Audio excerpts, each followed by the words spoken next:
Okay, guys, this is going to be a really special episode. We are recording on a very special day. Today, I have Rachel Hechtman on the show, dear friend, client, colleague that I've known for quite a while now, who is blowing up the alcohol-free movement in her world in New York City.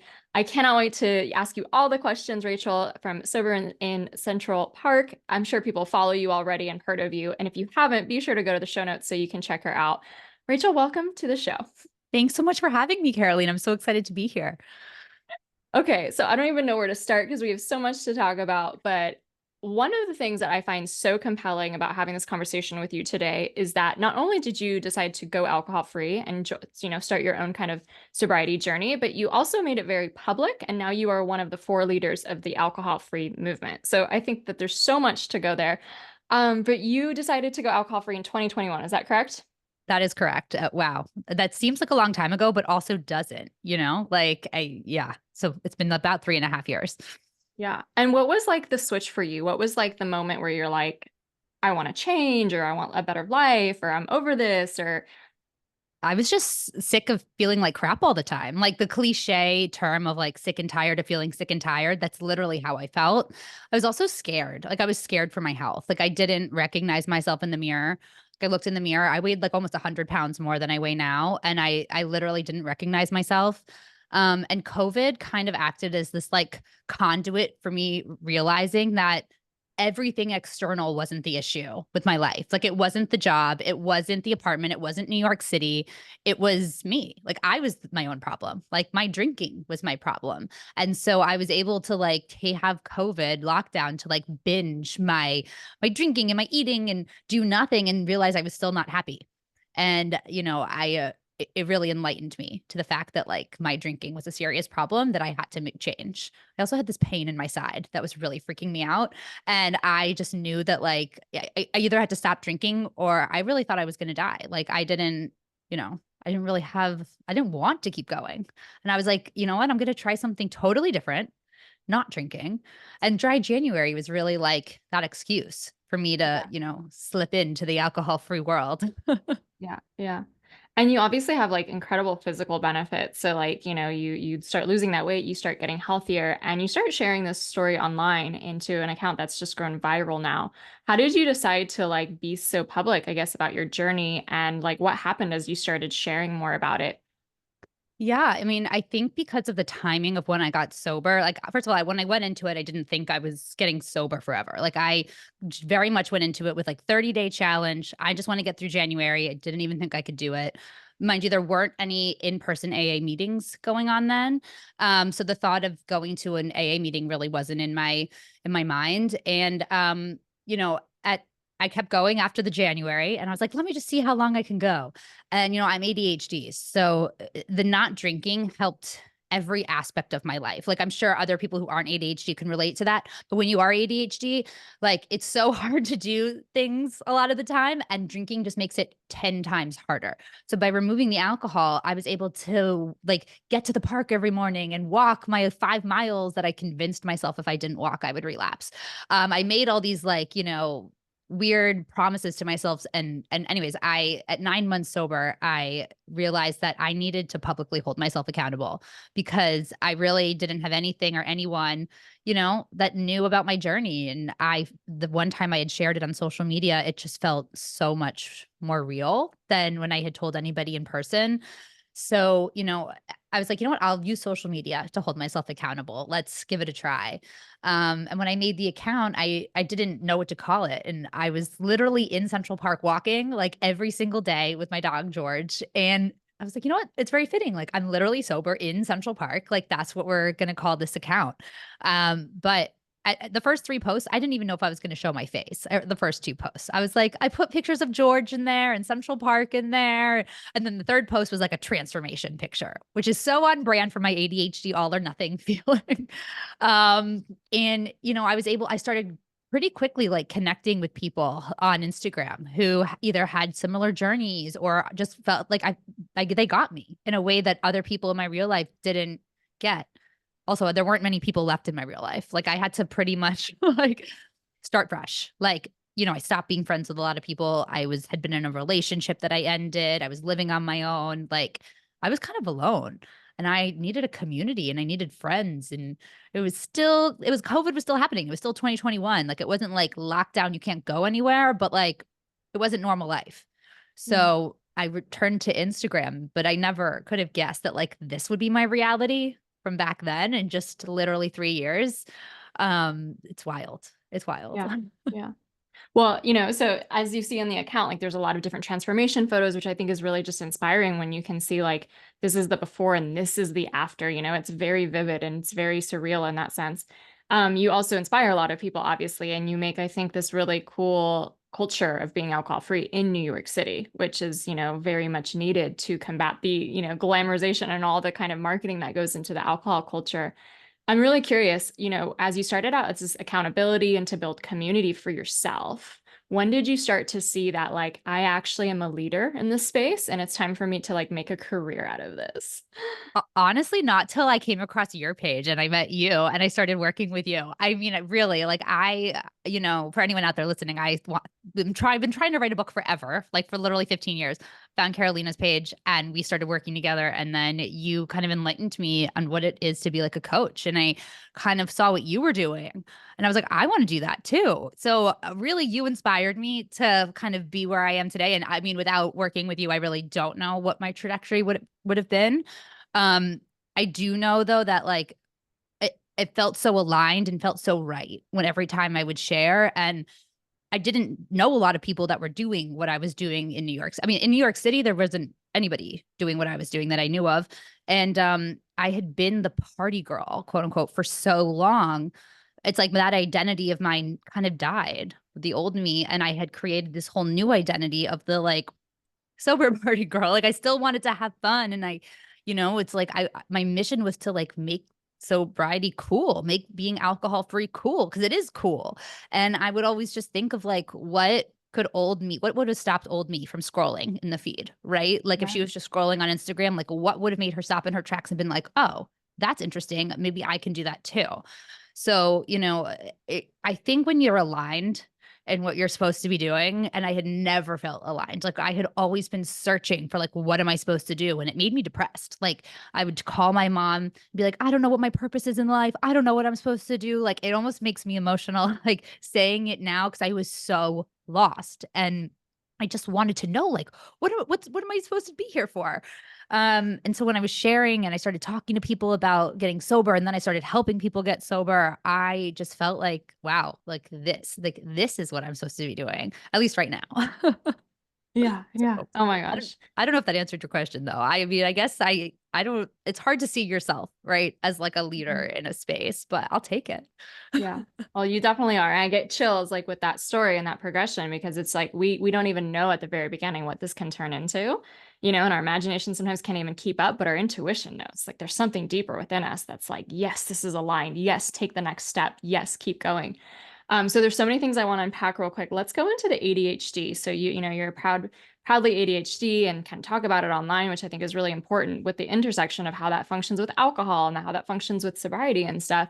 So when you're working with clients who have ADHD, like what are the things we need to know about how to approach either maybe going alcohol free or how alcohol affects the brain when you have ADHD? Like just tell us everything that you've studied and learned and how you implement that with the people you work with.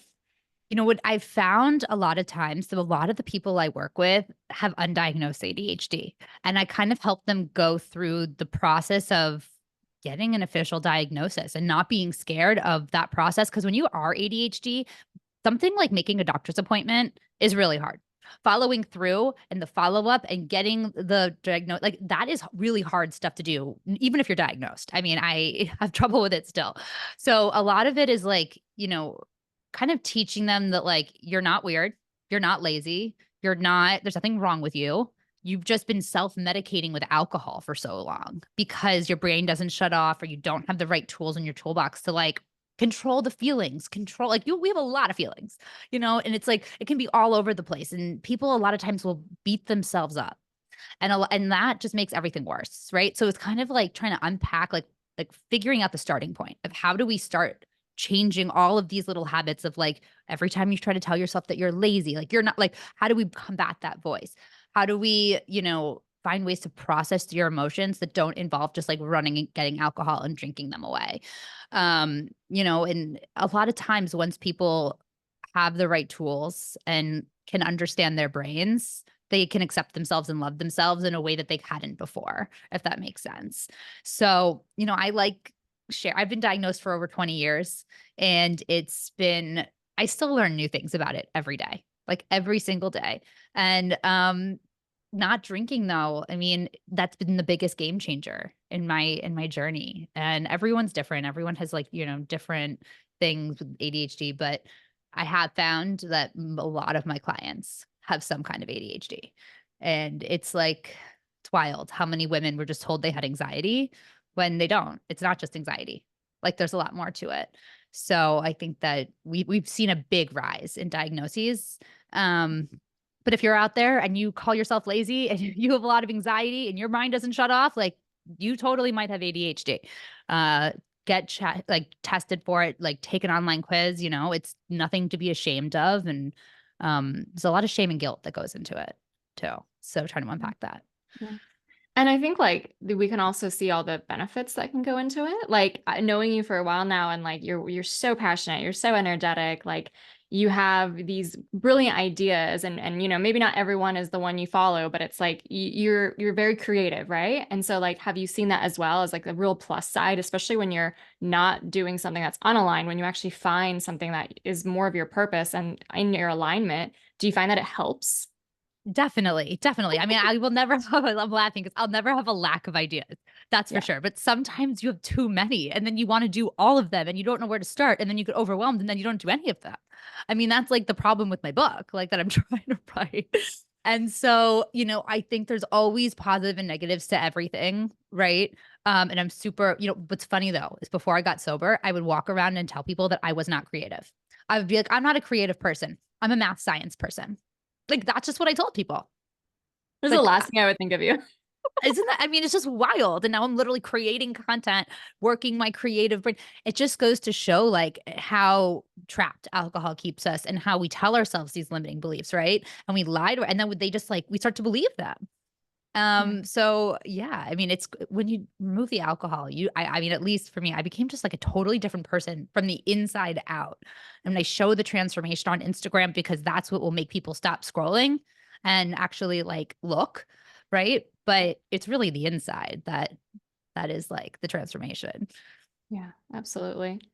Well, as you move forward, you start coaching and sharing and, you eventually leave your day job and also get into like the event space in New York City, which is so wild and exciting. So tell us that story. Yeah. So I did work in the so I did work in the event space in New York, but like before I got sober. So I did it for different nonprofits. I would do big galas. For the nonprofit that I worked at, I did gala consulting. So I did have like the events knowledge before I started doing this. But yeah, I mean, I didn't feel aligned at my job at all. I definitely was just going there for the paycheck. I liked my job, the last one I had, but I knew that I wasn't supposed to be there. And it was super scary. Like I definitely wasn't ready to leave my job. Like things just aligned in a way where I had this opportunity to jump and I just had to go. But I'll tell you, like last year was really hard. It was not easy. I worked my butt off. I also worked myself into burnout, which was not fun. Like ADHD burnout is seriously no joke. And I know that I have to learn lessons the hard way. And I did. And now I feel like I'm finally like I can breathe and I kind of have the hang of this like self-employment entrepreneurship stuff. But yeah, I mean, saw that there weren't a lot of things to do for people who don't drink, like especially here in New York City. Like everything is centered around alcohol. So when I got sober and I was like, I still want to make friends. I still want to have fun. I want to go places where I don't have to talk to just drunk people, where I don't have to be hit on by drunk people. And I'm just going to start creating some of those spaces myself because they don't really exist. So I started doing that. I started meeting really cool people. And then businesses did start popping up. There's a sober dive bar downtown. I became really close with the owner there. We started doing events together and then other places and other places. And so now there is like an alcohol-free scene here in New York. And actually, I think one of the first alcohol-free events I went to was Sands Bar in New York City and you were there. And I remember being there, and actually that's where I met the owner of the non-alcoholic dive bar. And I met so many cool people there, and I was like, wait a sec, this is just here for a pop-up? Like, we need to be doing this way more. And so Chris from Sandspar, thank you so much for doing that. You totally pushed me to my path. Um, and yeah, I mean, it's a totally different scene now than it was 3 years ago. It's crazy to think about. Well, I haven't been back since then because I was actually in Europe at that time, and that was the year my book came out. So I was speaking a lot. And so I was like, would it be crazy if I flew from Europe to New York and then back that weekend? And I was like, let's do it. Like, let's be the person you actually really want to be in this planet. You know what I mean? And we got to connect there and share my book with other people too, which was really cool. But I think that's so interesting in that, like, when you think of like who kind of makes the trends in the world, you look at these big cities, and if like New York itself doesn't have anything going on, it's like, what's happening here? But how cool to see that as an opportunity and actually move forward and be like, let's create the thing that we want? And I think that's a really, like, anyone who could take this from this is, if like you're seeing something that's missing in your own community, why not be the person to step up to the plate and create it? So in the event space now, you have a partnership. Tell us a little bit about like what that looks like. Like, do you promote events or pop-ups, or they're like standing bars now, or like just events? Or it Yeah. sounds So really cool. I I want to go. Yeah, I mean, I've done tons of different kinds of things. I've had my own events, but that kind of always posed a little bit of a problem because still to this day is no space in New York City that can hold more than 50 people or 40 people at anywhere that doesn't have alcohol. So there are a few non-alcoholic bars, and actually Curious Elixirs has a clubhouse that can hold more than that, but they're not open during the summer. I mean, everything kind of has stipulations.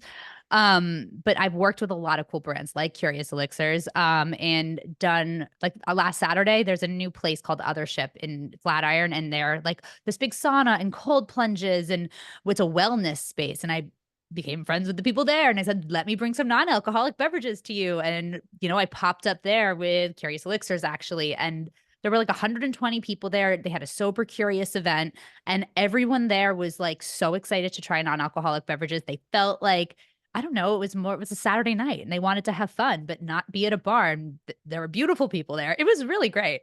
So, I've done all different kinds of things, but I really like facilitating the non-alcoholic beverages because for me, that made a really big difference. And it's not just about finding a replacement for something. I love the elixirs or whatever it is. I think it's great to have that option of drinking something that makes you feel like an adult, that isn't soda or water or Shirley Temple. And also just to like kind of educate people that these options are out there. So, that's been a lot of the stuff that I've done is like with these brands. And that's also how it's sustainable for me, because you're just having like, it can be a lot, just doing a lot events after an event on your own. So collaboration is definitely key. Working with other people is very helpful, but I think it depends on what city you're in, right? Like New York City it's massive. So there's room for a lot of people to be doing this for sure. Yeah, for sure. I think that sometimes too, when you look at like, if we're really, which I believe obviously, that we're going into a movement and a trend where alcohol really slowly loses its importance in our society, the way kind of cigarettes did. Obviously people still smoke, but it's just not, it's more fringe. It's not like everybody does it.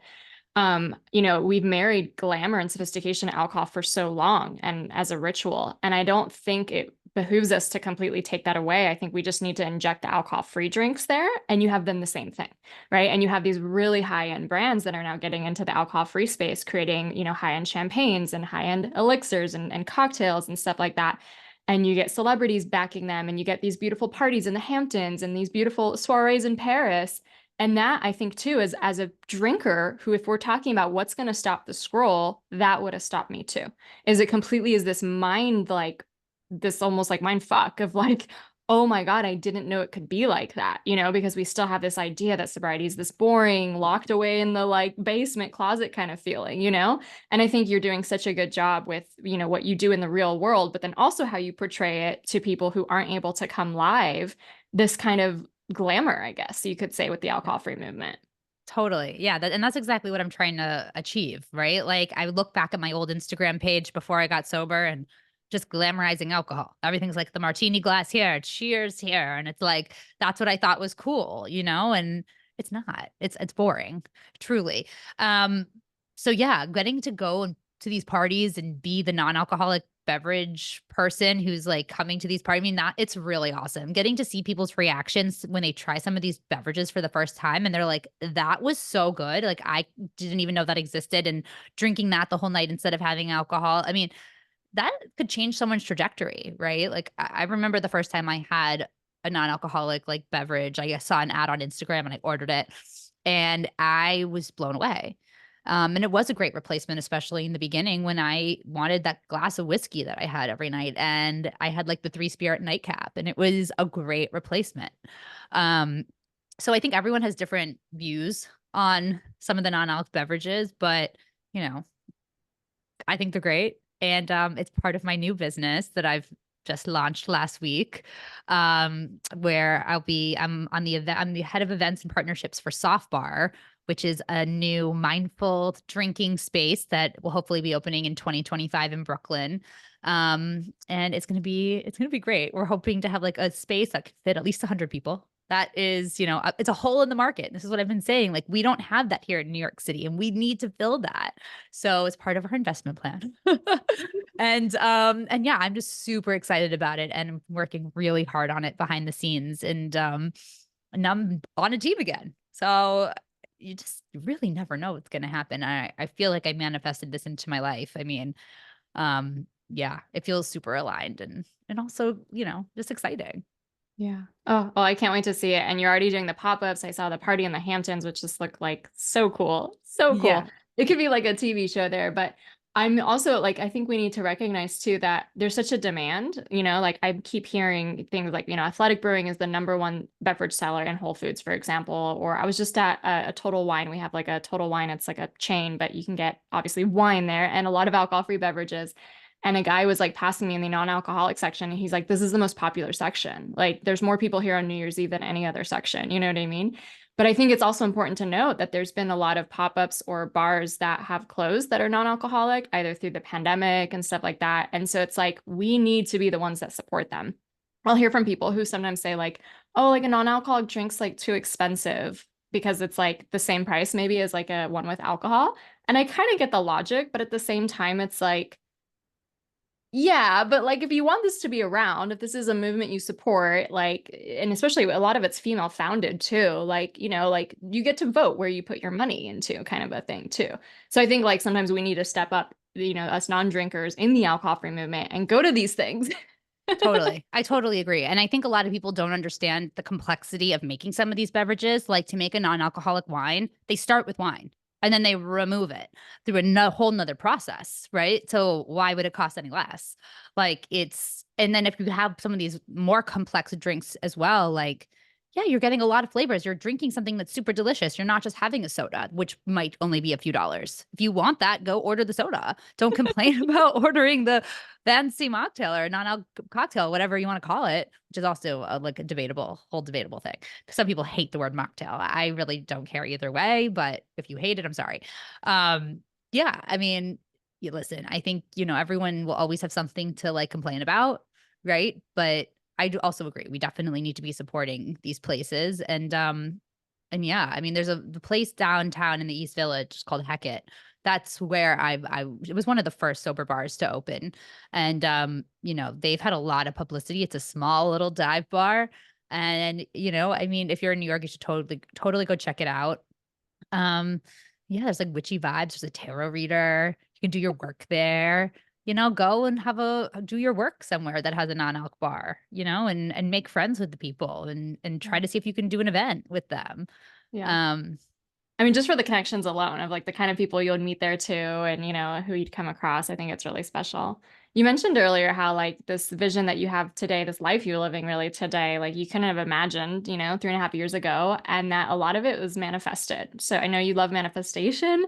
Tell us a little bit more about how you feel like this was manifested for you or how you worked to manifest it. And today's also a special day that I want to talk about. So we're recording on August 8th. I know this podcast is going to air a little later, but tell us about the significance of that as well. yeah, I loved when I looked at my calendar and I was like, I'm recording with Karolina today.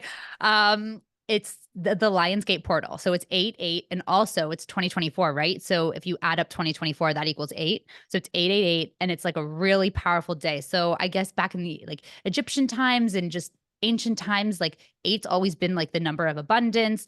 But they also this on this day, the sun, Sirius, the earth, and Orion's belt are all in perfect alignment. And so the people of the ancient times believed that this was like opening a portal. And the portal actually started in July. It goes to August 12th, but this day is the height of it. And if you want to ask the universe for anything or you want to put out your intentions, like the universe is listening loud and clear today. So, it's all about kind of just like telling the universe like what you want, but in a way that you already have it. Like you're not, if you say it like, I want a new job, you're going to stay in that wanting pattern of always wanting the new job. If you say, I'm so grateful for my new job, like you're grateful for it. And so it's coming to you. You already have it. Right. So, I definitely manifested my entire life. I look back and when I got sober, I started writing gratitude lists. I started writing down affirmations. I started writing down manifestations like I already had it. And almost everything I've written down has come true. Like I don't even have words. It's like so weird. This apartment that I'm sitting in right now, like, I mean, it's really mind boggling. Like I have proof that it works. Like I can look back at Lionsgate portal from 2 years ago and what I wrote, and every single thing in there has come true. It's really weird. So manifestation's real, but you have to believe it. You can't just like be like, ugh, this is bullshit and write it down and then expect for it to come true. Yeah. It's about your like intent behind it too. So what are some of the rituals that you love? I know you mentioned obviously like writing in the positive and like the future outcomes are to yours today and being grateful for that. Is there any other kind of rituals that you embed into your life to just like kind of focus on that? Go for it. I light incense like crazy. Like I'm always burning sage incense. You can get them on Amazon in bulk. And anytime someone comes into my apartment or leaves my apartment, I burn one because you want to cleanse the energy. I'm like obsessed with cleansing the energy. I always have crystals on me, like a little bag of crystals, no matter where I go. Even if I don't have anything but my phone, like I will have a bag of crystals on me. And I try to manifest with the moon. So, the moon is something that, the cycle is every 30 days, right? So you want to, on the new moon, kind of like set your intentions for that moon cycle and visualize what you want, right? And like think about the feeling you're going to have once you get it and like really send that out into the universe. And I talk to my spirit guides and I thank them for helping me. And I do tarot, I read tarot, I mean, all of that kind of stuff. But then at the full moon, you want to kind of check in on your manifestations and see how they're going. What can you realign? And, I don't write manifestations every day, but I do on the new moon and the full moon every few weeks, right? And I can look back. I have this one journal, the only journal I've ever been consistent in my life. I'm so ADHD. I have like a million journals that I've written like 2 pages in, but this one journal, I literally started writing in it before I got sober. Like the first 2 entries, I was drunk writing in it. And one of the things I wrote was, will I ever get sober? Like, where's a crystal ball when you need it? And like the next entry is like 15 days, no alcohol. And then it's like 60 days. And then it's like, I mean, I'm still using it. I mean, I only have a few pages left, but like, it's crazy. I mean, it's not crazy. I don't know. I believed it and I have this journal and it works. So yeah, I mean, I also am always looking to keep evolving my spiritual journey, right? If you were to open my TikTok page, you'd be like, oh my gosh, it's all the spiritual gurus, like tarot readers and, crystal stuff, whatever. But, a lot of times my family would make fun of me for this and be like, Rachel, like, what are you talking about? But you got to just do your own thing. And if it feels right and aligns to you, go for it. Like, Yeah. And it's like you own it and you're like, yeah, but like, look at what I get out of this. Look at the life I'm able to live. Like, look at all these things that are actually working out for me and the manifesting. What would you say to someone? Because I know I've been there. I'm sure you've been there, even when we have like hard moments when like the manifestation isn't coming or we just don't understand like how to have patience and like timelines, how all that kind of works. Like when it feels like you just like failed at it or it's just not working and your energy's low because of that. So then it's hard to get out of that spiral. yeah. So you have to really let it go. Like when we manifest something, it's like when you're going somewhere on a road trip, right? So you know where you want to go, you have your destination, right? But then you have to like let go of how you're going to get there. Like the directions, whatever, you like have to like kind of just get there blindly. Like you have to let the universe guide you there. And sometimes if you're thinking about it too much, or you're trying to like, if I should go here because then my manifestation will come true, or I shouldn't do this, or my manifestation, like you can't think about it like that because then you're trying to control it too much. You almost have to like let go and stop thinking about it. But also you have to trust the universe. The universe has a plan for you, and there's a divine timing, and there's a reason. And sometimes we just can't see the reason because we're so close to it.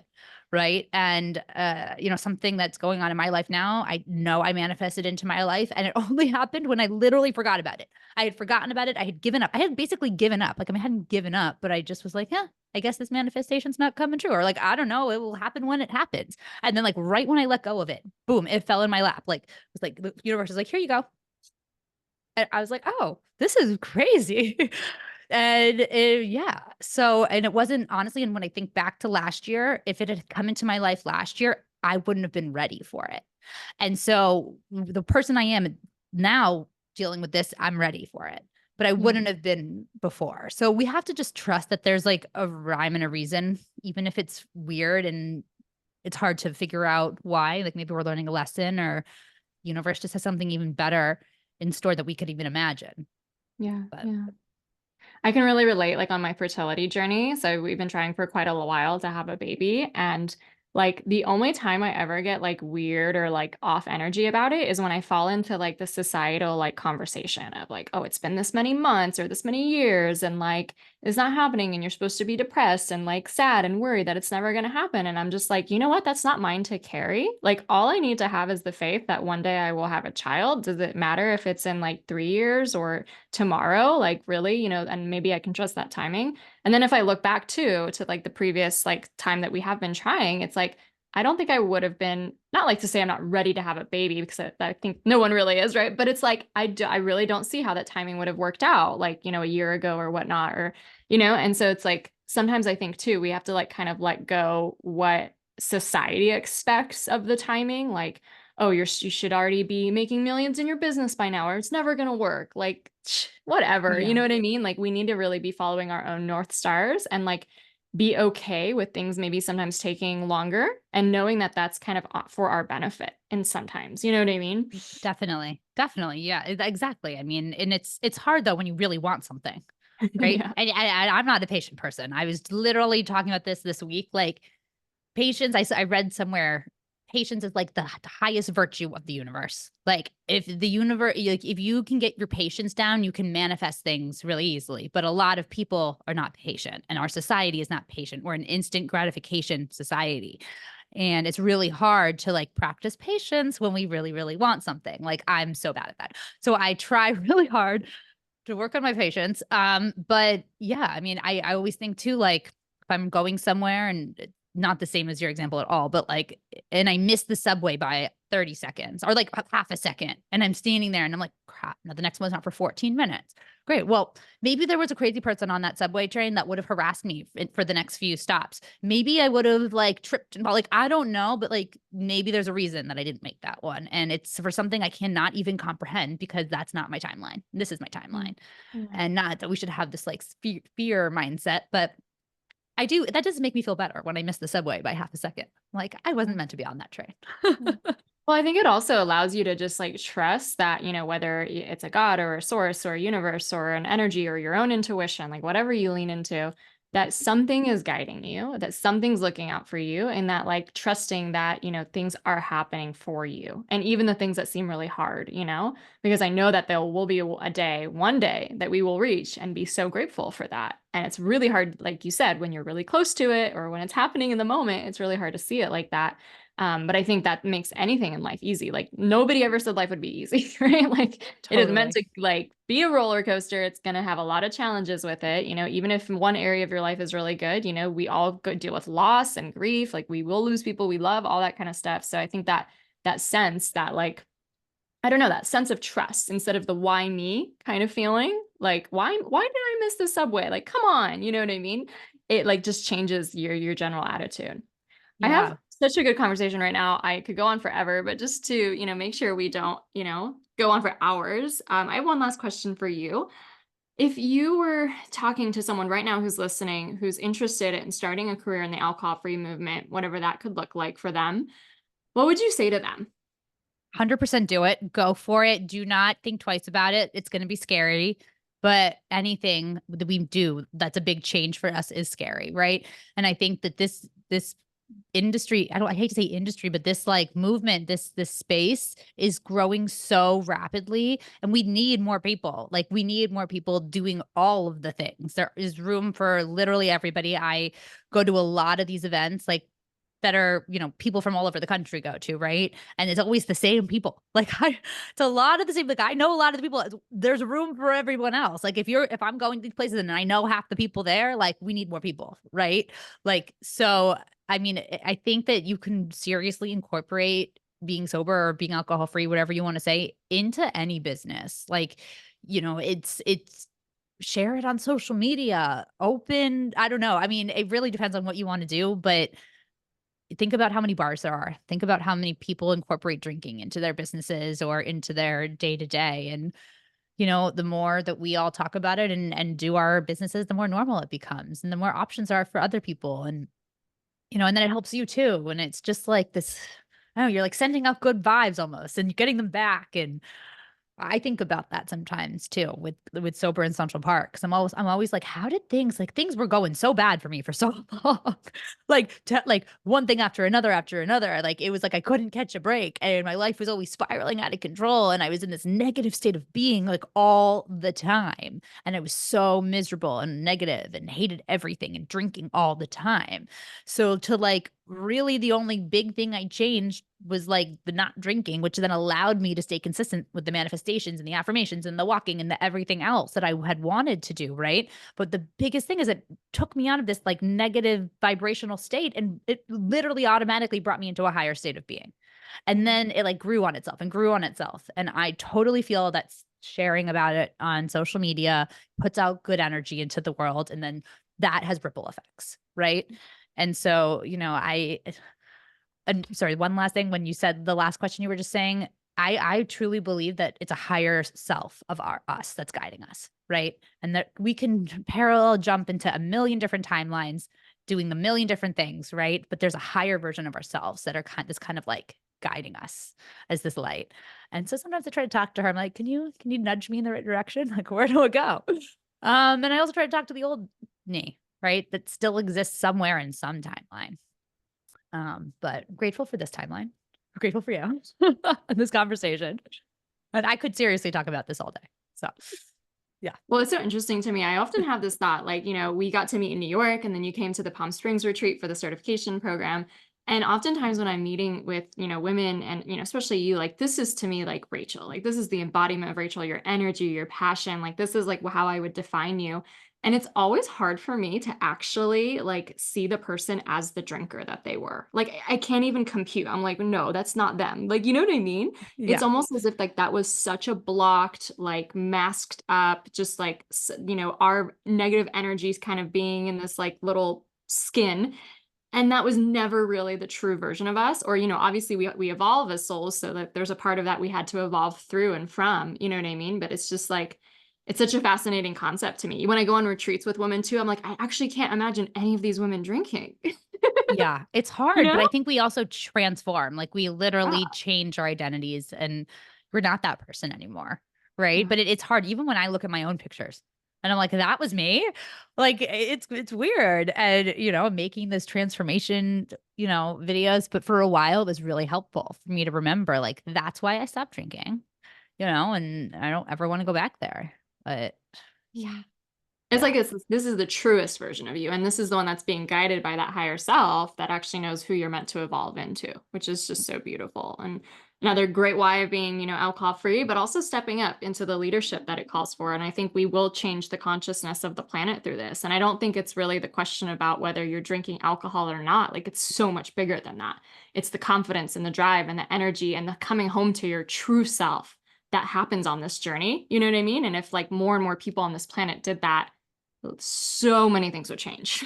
Yeah, and not second guessing yourself, not having that anxiety, not like, should I have said that? What did I say? Like all of the like self-doubt and shame and guilt. I mean, that just takes up so much brain space that you just don't have to deal with anymore. I mean, then you can just be confident and you're proud of yourself and I wake up and I'm not worried that I'm going to wake up feeling like crap. Like it's just so many things. It's like the best gift ever. So Amazing, Rachel. Well, where can people find you if they want to learn more, if they want to work with you as a coach or be part of your events in some shape or form? just sober in Central Park on Instagram. So come find me there and DM me, interact. The community over there is great. I mean, everyone's like amazing. And yeah, and if you're in New York City in 2025 and you're listening to this, come find Soft Bar. I'll be there. And yeah, don't be scared to step out of your comfort zone.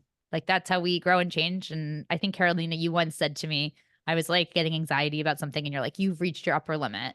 That's what you're feeling right now. And if you didn't feel that way, you wouldn't be changing. And I think about that all the time. So well, thank you for saying that to me. And now I pass it on to other people.